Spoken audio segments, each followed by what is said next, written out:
So in a video over on my RV channel, I put this power station through its paces in terms of RV life and max current draw. I could run my air conditioner with a soft start for 2 hours on this battery station.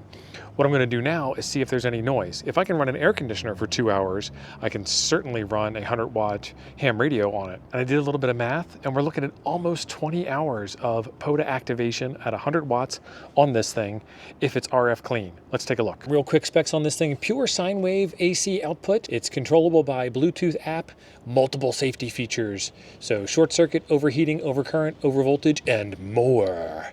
This thing will charge in 1.5 hours from 120 volt AC. So from 0 to 100%, 2,048 watt hours in an hour and a half is awesome. It is a LifePo 4 battery. It's got a ton of features on it. XT90 charging, 1200 watts, about 2 hours. So you can hook in multiple solar panels to it to get you 1200 watts, up to 200 hours, up to 2 hours of charge. It's got 5 volt USB. It's got USB-C up to 140 watts. Huge display, absolutely true. Battery management system, low battery reminder, huge capacity. And on top of that, it's got a really cool mobile app, and I went over all of this stuff in great detail on the RV channel video. I will link that in the description down below for you. And if you're not subscribed to that, make sure you are subscribed when you get over there. So yeah, I know this is not a 100-watt radio, but I wanted to show you the waterfall, and this is my biggest portable waterfall I've got. We're at 160 meters on here, and I've got a little tiny whip antenna, but I'm looking for noise, and I'm right on top of the battery, so we will be able to find some noise, and I am not seeing any. Let's change bands. 80 meters, let's change bands. 40, 30, 20, 17, 15, 24, 28, 6 meters, like how I can switch back and forth there. 2 meters, see there's traffic on 2 meters. There's a little bit there, but I'll tell you what, the only thing I got running on this is the screen. I don't have any DC output, nothing's plugged, I don't have the AC on, nothing is going on. So now that we got a little bit of traffic in the area, I'm going to turn the AC on. There was a little blip when she came on, but I don't see anything on the waterfall. Turn it off. Turn it on, we get a little blip through the squelch there. If I even have squelch on? Oh, I do have squelch on. That would explain why it wasn't making hardly any noise for y'all. There you go, a reasonable amount of volume. So it does sing a little when you first turn it on and first turn it off, but overall nothing special. Let's get back up and do that again on 20 meters. Let's check our span. All right. The inverter is on, I don't hear any noise. I don't see any noise. The inverter's off, I don't hear or see any noise. Okay. So there are 2 more modes where this thing might make some noise, and one of those might even be the 705's fault. If I plug the 705 directly into the power station here to power the 705 off the power station, there might be some hum coming through there. So let's do that one, and then I'll do some solar panel stuff too. So one of the super cool things about this power station, it has a 25 amp output, which is why I was talking about running a 100-watt radio off of it.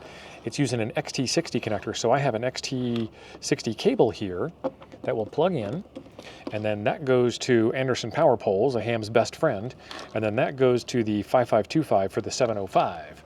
So let's plug her in. And now we can run the 705.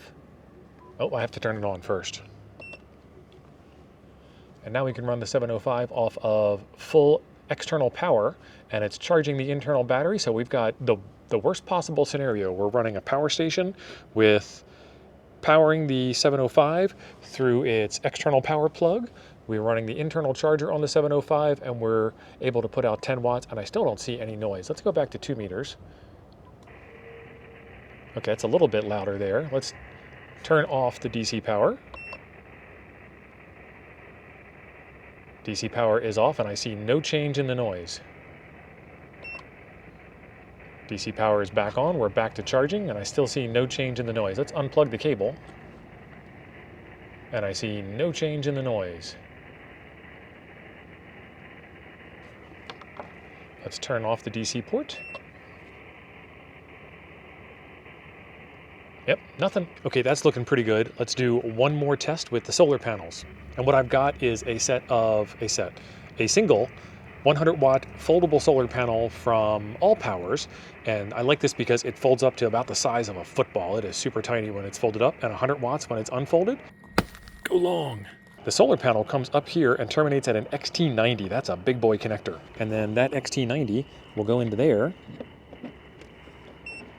All right, we heard it beep. It knows it's getting power. And then it says input is 0 watts. And I don't have a whole lot of sun going on right now on this. Oh, there we go. Now we're starting to get some charge. So it's an MPPT. It's trying to find out where the most amount of sun is. And it's going to start charging. But we're late afternoon. It is currently 3:46 in the wintertime in southern Arizona.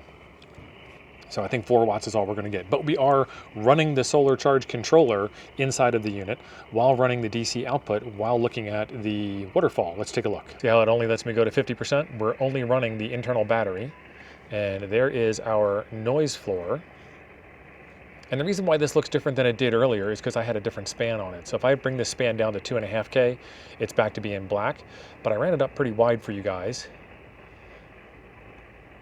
And so there's your 50K wide signal. So that's greater than the entire 2-meter band that you're seeing. And you can see a little bit of noise there, but that noise has always been there. Let's turn the DC power output on, and you'll see the charging indicator come on up here.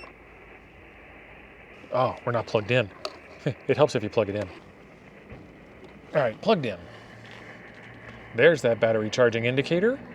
And there is our full power, and I see no difference in the waterfall. She's pretty clean. Let's turn it off again while we're watching the waterfall. Done. Excellent. Let's go back to 20 meters.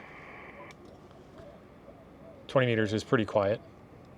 I should be picking up all kinds of noise, even though I have a short antenna because I'm directly on top of the unit. And I ain't seeing any. So this is pretty slick. It is 2,048 watt hours. That's almost 20 hours of 100 watt POTA activation for you guys. And on a QRP rig like this with a solar panel like that, that is an infinite amount of POTA, because I can't last as long as the sun can last recharging this thing with the little piddly amount I take out of it. And over on the RV channel, I ran my air conditioner for 2 hours on this thing. Probably at the end of the evolution, it'll be an hour and 45 minutes or an hour and a half or something, but that ain't bad for running off of a battery this size. Pretty slick. I'm going to leave some links in the description down below where you can get the stuff that I showed you in the video here. You can get some more information on it. And if you do buy one, it helps out the channel a little bit too if you use those affiliate links. In the meantime, I will have that RV channel video linked right over here so you can see the torture test that I put this battery through. I'll see you over there.